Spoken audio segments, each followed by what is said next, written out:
Hey everyone, it's Emily. Today's video is a super exciting video because I wanted to talk about the new Wet n Wild eyeshadow palettes or single eyeshadows that they're coming out with officially in 2018, although in some places people have been able to start to find them. So hopefully you shouldn't have to wait too long, but I wanted to swatch all of them. But also, I wanted to compare them to the old formula to let you know which ones are better if you need to run out and like stock up on your favorite shades, or if the new ones are better. So basically just a lot of swatching and talking in this video. I'm very excited about them.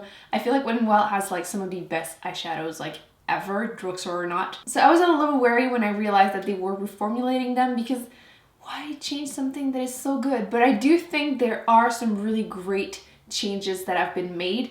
I don't love everything, which you're going to see in a second, but I think that overall there's been some really great changes made, basically. So I hope you're excited because I am. Let's do this. I've actually been playing with them for like the last 2 weeks, so I have like real thoughts, not just the first impressions, so I think this is going to be as helpful as possible. So let's start with the single eyeshadows, and I'm going to be doing the singles, the one that I have, and then the new one compared to swatches so you can see the difference in quality or colors, because some of them not the same color. So we're going to go from the lightest to the darkest. The first one is the color Sugar, and obviously the new shade is also called Sugar. They don't have the little pattern anymore, which, I mean, it's okay, I guess, but you're going to see the pattern here. I feel like in general, the formula isn't as buttery smooth. I feel like whenever I thought of Wet n Wild eyeshadows, it's definitely like, I know people hate people mentioning butter, but like literally you feel like your finger goes into it. It's like really creamy and pigmented. And I feel like you don't get that feeling as much with the new shades. However, I do think they are as pigmented and still very blendable and gorgeous color. But for Sugar, I feel like the color and formula is pretty much dead on exactly the same, so don't have to worry about this one. There's been no changes. In both cases, it's a white with kind of, it's like, they're a bit chalky, a little bit, but easily blendable. And I feel like there's a little bit of like wants to have a little bit of a sheen. It's a great color to put in your inner corner if you want to brighten that up. Still a great color, would still recommend. No real changes there. Brûlée is probably one of those colors that a lot of people are worried about because it's a holy grail for a lot of people. This color is actually, the old color is actually a dupe for the MAC Brûlée actually eyeshadow. So if you want an affordable dupe, this is definitely a great one. It's like a skin tone, like beige matte eyeshadow that is great to use all over your lid, or I love using this as basically a primer for any color. Like I'll prime my eyelid or just use some foundation and concealer, and then I apply this all over the lid just to use as base. It just makes everything easier to blend afterwards. However, I want to mention that there has been a change in color. They're not exactly the same color, so you're going to be able to see it in a close-up, but not an exact dupe anymore. And I feel like the new formula is a bit more chalky, but still super easy to blend out. The formula when you touch it is really creamy. It's nice, but it's also quite lighter. You can't really see it next to each other, but the new one is lighter and a bit more like peachy pink, and the old one is more like beigey, like almost a bit yellower. So just wanted to throw it out there. I still think it's a gorgeous color. I will still happily use this as a base for my eyeshadows, but if you want that exact shade, I would definitely go back and like hurry up and get some of the Brûlée, but I still think it's a great color, just not exactly the same. The formula, I wouldn't say is better per se. It's a bit more powdery. This one was probably the one I was the most scared about because holy grail status, like if you can find this color, hurry up, hoard it, use it, because it's probably my favorite taupe color. That's a huge statement. I love taupe shadows, and it's the color Nutty. And as you can see, it's so gorgeous. I wear this all the time on my crease, on my lid, and in my crease actually. It's one of those colors that you can buy, and even though it has a sheen and like a little bit of a shimmery metallic finish, it's a color you can use on your lid and then you blend in your crease and it looks a little different, like two different colors, but you just were lazy and use one color and it looks amazing. That's basically what I like to do, and I love this color. The new color, the formula is similar when you actually swatch it. It's also a metallic color, but in a close-up you're going to be able to tell the color is not exact. I feel like the newest one is more like a bronzier color, which a lot of people might actually prefer. Personally, I like that like taupe cooler tone color. I feel like the old Nutty is more me as a color, and actually in the pan you can kind of see maybe a little bit the difference in color, but you'll see it better in the swatches. So personally, color-wise, I much prefer the old version because it's cooler tone, more taupey, but I'm pretty sure a lot of people will enjoy this one, so it's probably just me, but I'm happy I have this one, so I'm gonna be keeping it and still use it and still love it. So this one I'm a little disappointed, but I'm really not objective, so. The next one is probably my biggest disappointment. I'm just gonna admit it.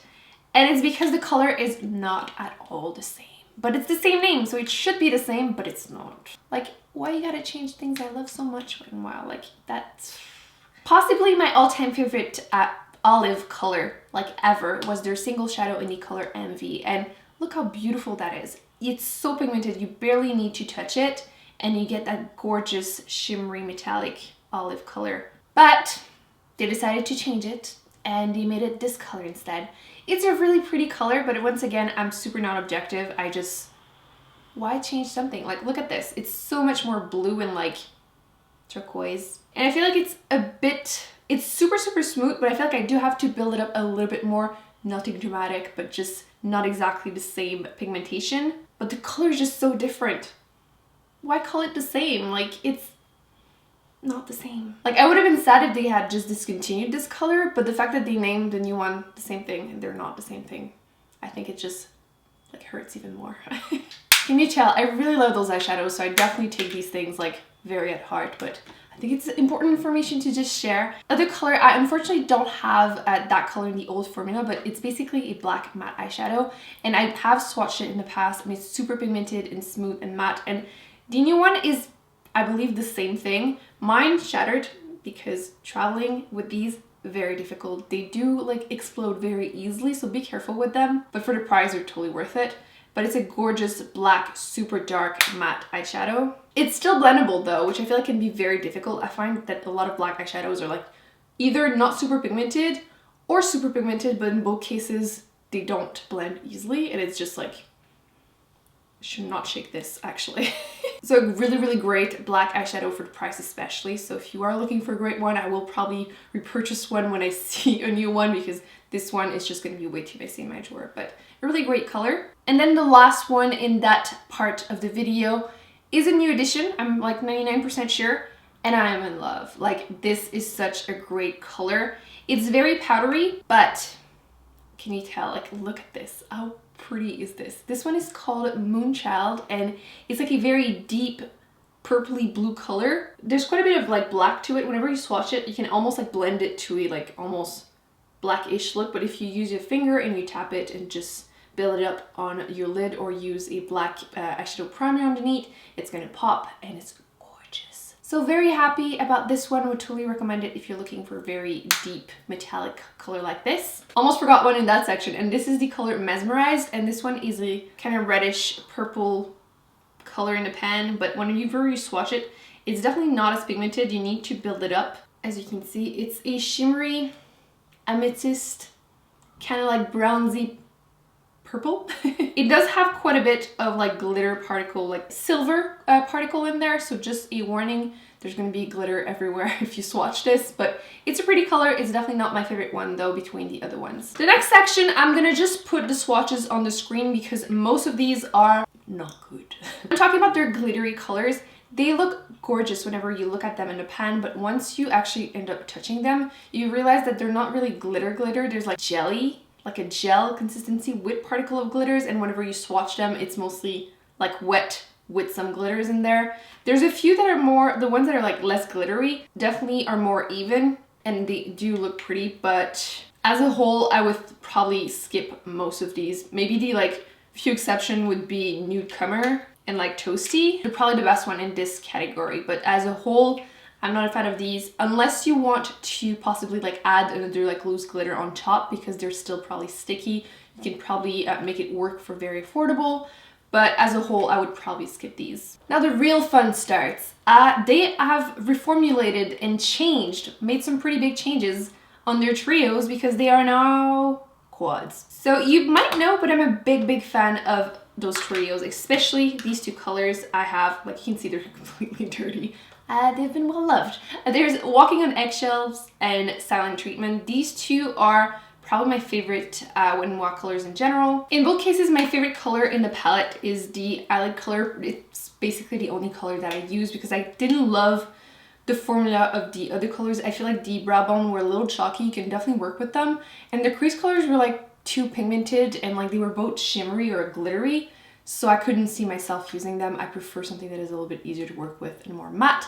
But these two eyelids color were like totally worth the whole price of the palette, which was under $5. So definitely worth it. So you're gonna see as a whole that I prefer the eyelid color. The formula is a bit creamier in the old formula, but as a whole, I 100% prefer the new palettes because they added those gorgeous transition colors, which was totally missing, and now it's not. So I will be including the close-up of the swatches so you can see them in action, but totally like I would recommend the color, the newest palette of Walking on Eggshells. It's a holy grail, would totally recommend it. It's super beginner friendly. Definitely love that one. Salon Treatment was a holy grail and it still is. I do prefer, once again, the formula of the eyelid color in the old packaging, but I 100% prefer the palette as a whole in the newest one. I'm absolutely in love with the transition color. I'm always saying how much I like a mauve color, and it can be very difficult to find a good mauve at the drugstore. Not anymore. So if you were looking for that type of shade and you're like me, I would definitely recommend this one. Basically, that's all I'm wearing actually today. It's the transition color, that mauve color in my crease. It's super quick, it's easy, just adds a little something to my eyes. So would totally recommend you get this palette. It's awesome.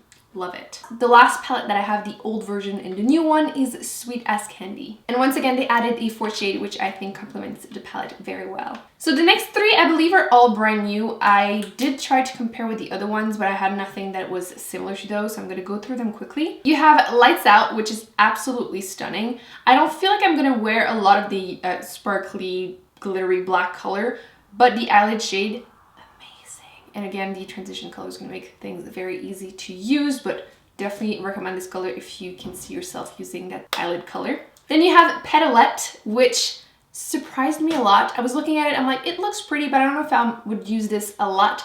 But turns out that after swatching them, once again, there's a transition color that's calling my name, but the eyelid color is stunning once you swatch it. And the crease color is also pretty good, like aubergine type of color, like plum color, which is gorgeous during this time of the year. So another great one. And then last but not least, in the quads, you have the shade Hooked on Vinyl. And I was once again very surprised. I wasn't sure how much I would like using these type of colors together, but it turns out that you can make some really interesting look, and obviously you can always mix and match with the other palettes, but they're so affordable that it's totally worth it if you like one or two of the colors in here. Last but not least, you have their bigger palettes. They used to be 8 pan palettes, but they are now 10 pan palettes. And oops, once again, they added transition colors, and in these case, it's 2 different ones, which honestly, they definitely listened to us about that. So we're gonna start with Comfort Zone, which is the only one that I have, the old version. This is such a great palette, but I always felt like I was lacking a good matte color to use with. So I had to use my bronzer or any other shadows that I have. But now, the newest palette you can definitely use on its own super easily and make some really, really great looks. But I'm gonna be including the close-up so you can see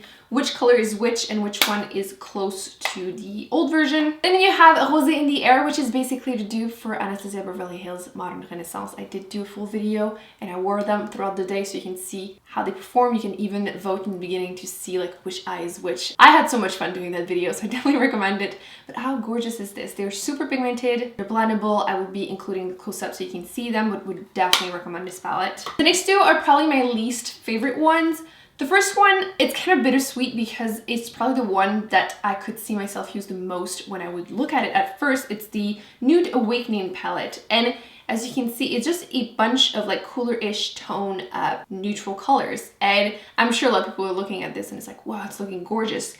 Once you swatch them, you'll see them in a close-up.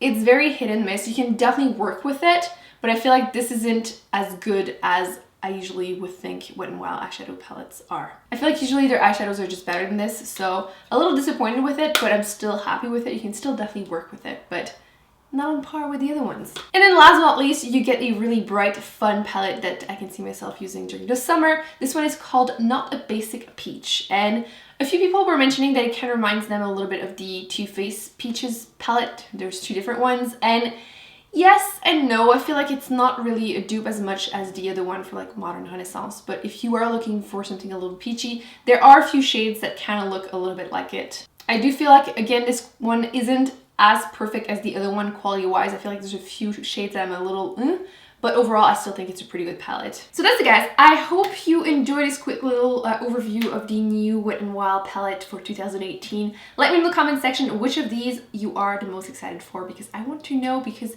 I might be doing some makeup looks using them. They're super affordable, the quality is great. I'm overall pretty happy with what they decided to do. I'm a little sad for a few things, obviously, but I think some of the people might really enjoy the changes that they've made. I feel like overall the transition colors, like Wet n Wild, like that was a really, really good idea. So that's gonna be it. I will be linking to other videos that I've done, so you can check those out if you want to watch some more. Don't forget to give it a big thumbs up. It helps other people find this video. Don't forget to subscribe because you don't want to miss any future videos. And I will see you in my next one. Bye.